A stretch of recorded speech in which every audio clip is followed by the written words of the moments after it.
Went to New York and went to the YIVO to inquire about becoming a grad student there.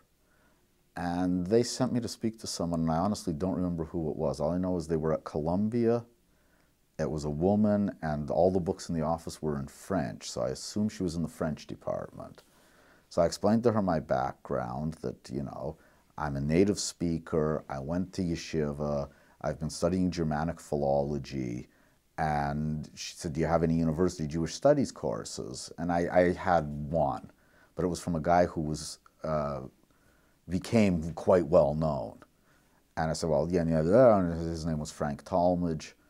And she just offered me she offered me a place on the spot.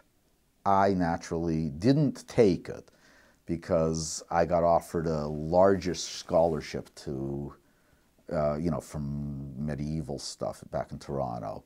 But I remember I went to my father, my mother was dead by this point, and I asked him in Yiddish, I said, you know, they're going to give me money, etc., and it's in New York, and I'm really interested in this. On the other hand, I got a sure thing here with better money, you know, wo soll ich denn? And he just looked at me and says, Yiddish. Wo darfst du in Yiddish? Typisch. Wo darfst du in dem?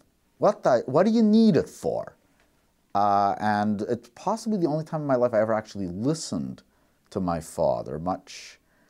And I still wonder, had I actually gone and done grad work in Yiddish, if I would have lost interest in that the same way as I lost interest in the Gawain poet.